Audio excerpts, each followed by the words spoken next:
Kažem, ovo je template koji je napravljen za mi koji učimo taj BTMM strukturu tržišta i onda po nekim ovim indikatorima možemo da znamo da li je cena u rastu ili u padu. Sad konkretno, evo, ovo je za Bitcoin, samo da provjerim malo nazad kad je bio. Dakle, to je chart za Bitcoin, ili tako? Da, chart za Bitcoin. A imaš i drugi kriptovalute, ili tako? Ima, naravno. Ovdje na ovom MetaTraderu ima za... Imaš i za dolar, za euro, ili tako? Da, bilo koje valutne para. Na primjer, ovo je za britansku funtu i dolar. I stani, šta sve možeš da vidiš na tom chartu? Ajde da vidimo. Jel možeš ti u stvari da preduhitriš neku situaciju i da na osnovu toga vidiš kad ćeš da uložiš? Da će cena da ide na gore ili na dole.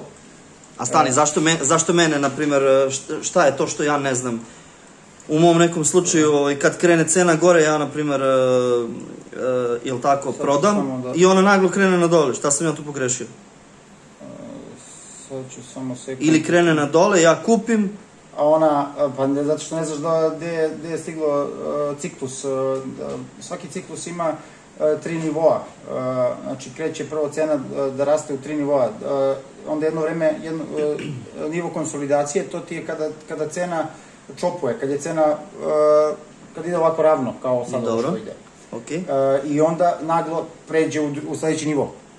Evo vidiš ovdje, primjer, ovdje se konsolidovala, pa je naglo prešla u novi nivo. I to je kao drugi nivo, tako? I šta, očekujemo i treći nivo? Očekuje se, uglavnom, to je savršen ciklus je u 3 nivoa.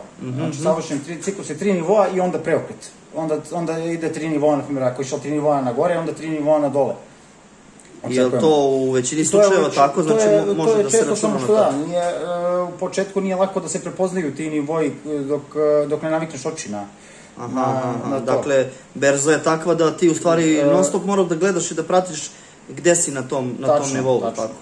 Ako si izgubio taj koncept, onda moraš šta, da sediš satima pa da gledaš gde si, šta si, ili možeš da uočiš kroz čart. Da, vratiš se u istoriju kroz čart. I koliko kroz čart, kad vratiš unazad istoriju, koliko možeš da vidiš? Godinama unazad? Može godinama unazad, da. Naprimjer, sa svim nekim pokazateljima do 20 godina unazad. Može. I reci mi ovako... Evo, na primjer, ovdje, sad ja mogu prepoznam da je ovo bio, na primjer, treći nivo. Aha, dobro.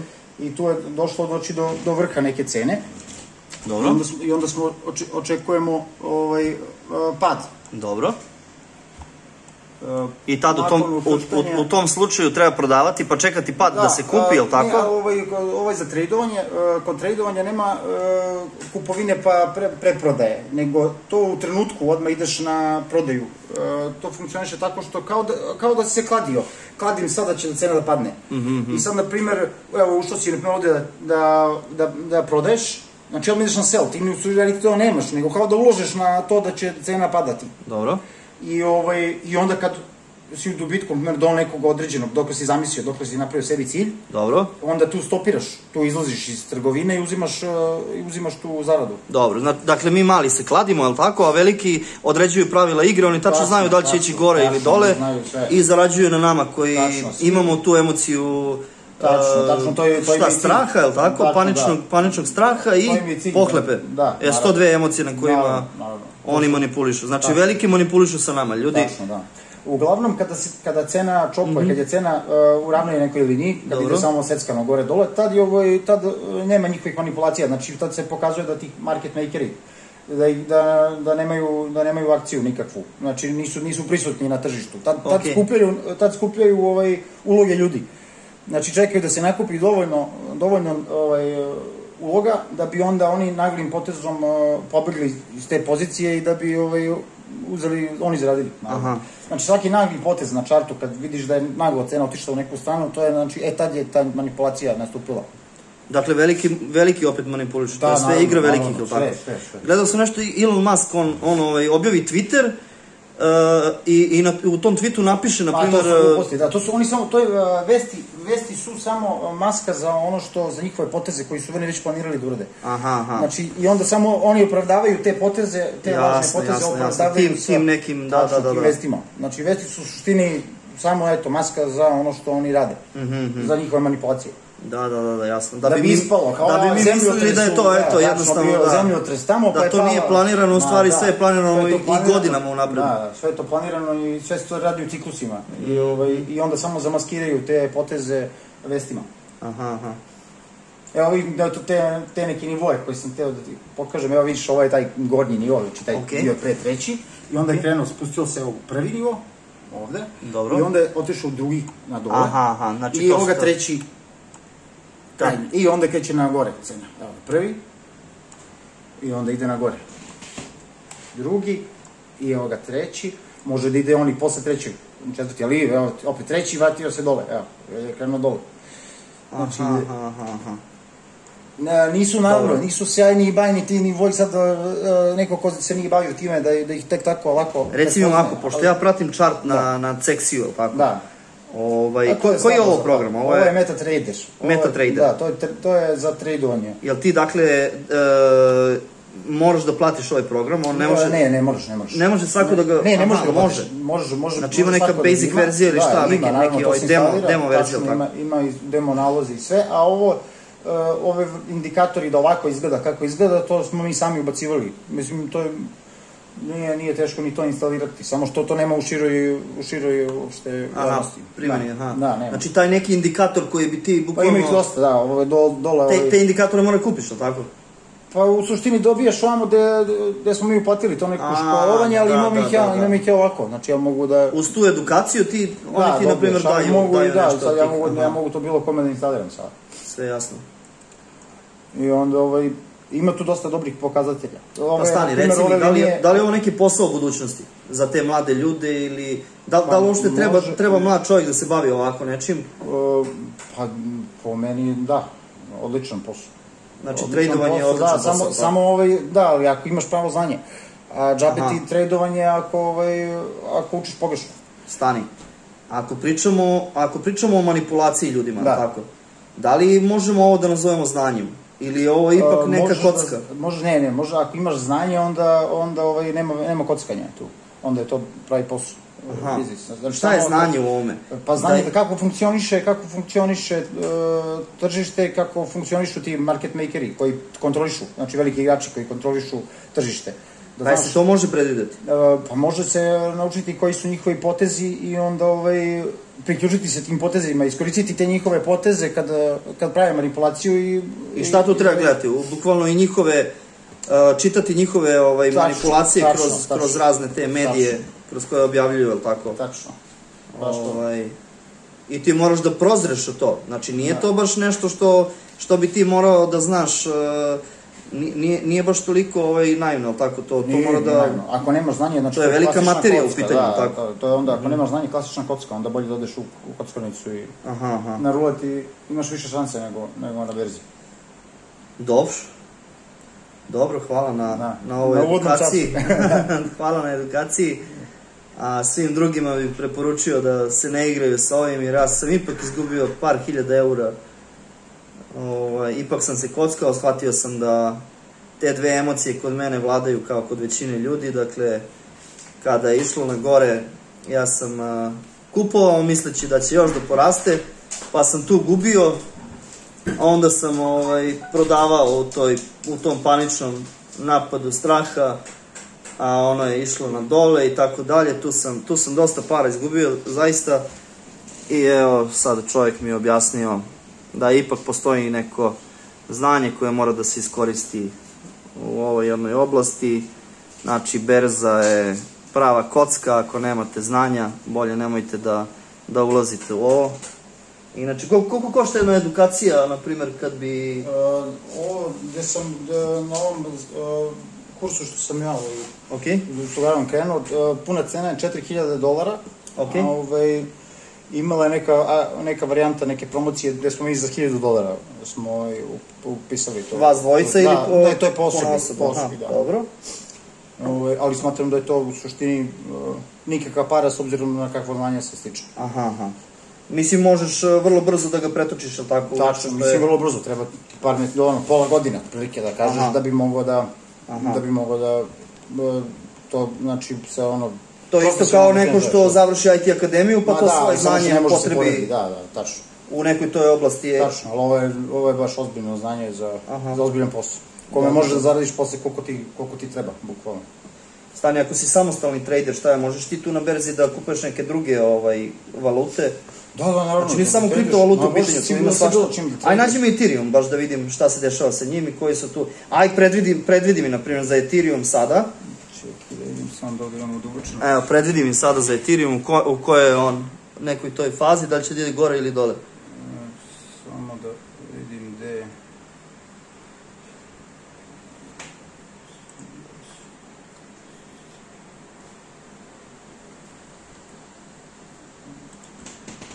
Pazi, mogli bi mi da se udružimo, da napravimo ozbiljnu priču što se ovoga tiče. Pa što da ne? Znači, možeš jednog dana, jel tako, da i ti edukuješ ljude, jel tako? Na osnovu toga što si ti... Na osnovu mog znanja, da. Da. Znači... Ethereum... Evo kakvi su ovo bili vikovi. Ovo je stvarno bilo, da, ovaj vikend je baš bio ozbiljan pad. Vidi koji su na svećama ovim, koji su ovi spajkovi. Znači to je neka manipulacija bila ozbiljna.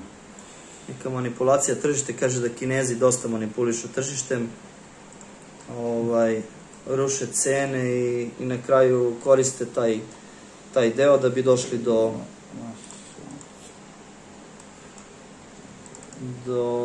do svoje pozicije na tržištu. Ovde, ovo je bio taj prvi, u stvari, peak formation, to je vrh početak ciklusa, i onda je krenulo dole prvi nivo, ovo je sad drugi nivo, po ovome. S tim što ja ne mogu ovde da vidim, pošto kripto nisu ušlo u tu zakonsku regulativu, koliko smeju nedeljno da se pomeraju na tržištu cena, i onda ne mogu da izmerim ADR, to je prosečni dnevni rang.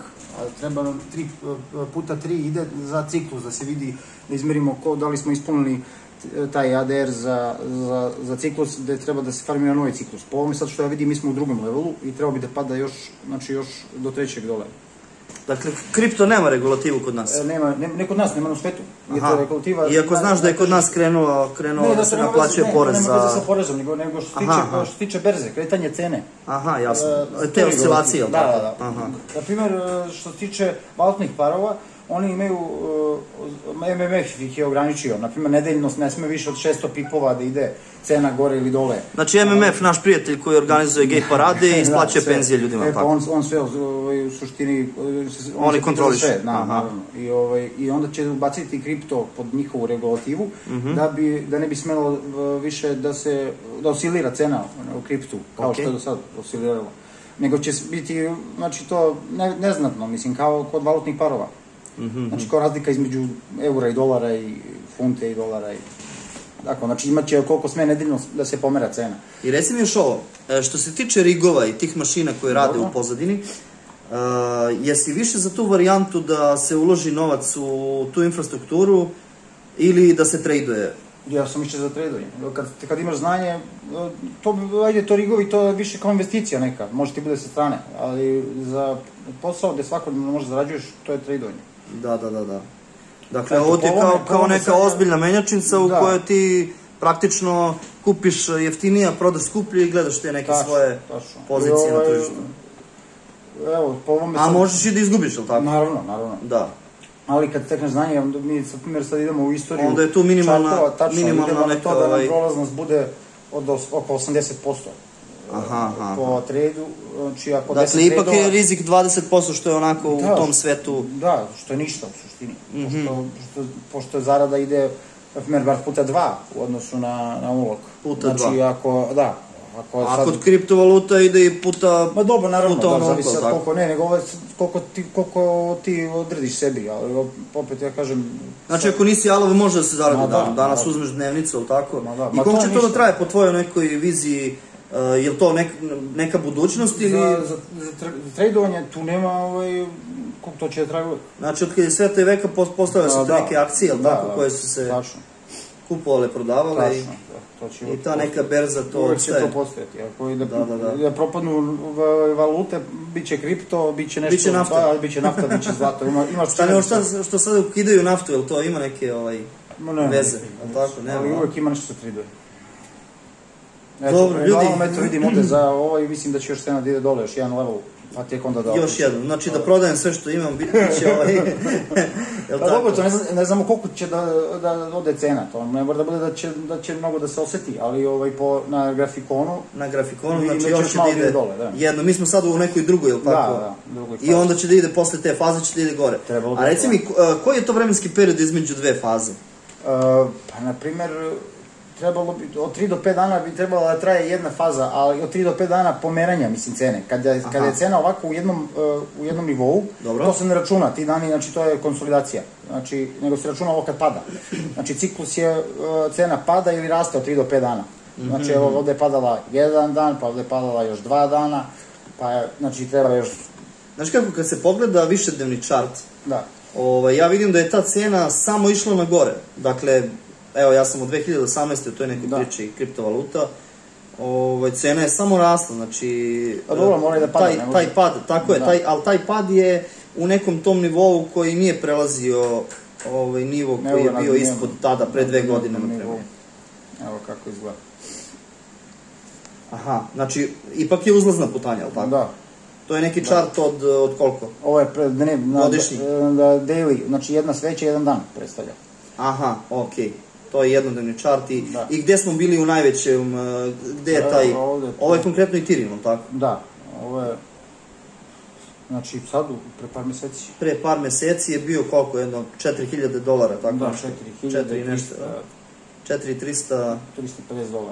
Tako nešto, $4.350 on je dostigao pre, pa sećam se, pa nije pre par meseci, pre možda 2 meseca, tako bilo? Da, 2 meseca, tačno, maj. Da. Eto, ja tada umjesto da sam prodao sve, ja sam se tada najviše kockao jer nisam imao znanja i to je to. Ništa ljudi, pozdravljam vas, ipak nemojte da se kockate, ovo je velika stvar za velike igrače, a mali igrači tu dobro dođu kao sitne ribe. Krupne ribe jedu sitne ribe i to je to. Pozdravljam vas.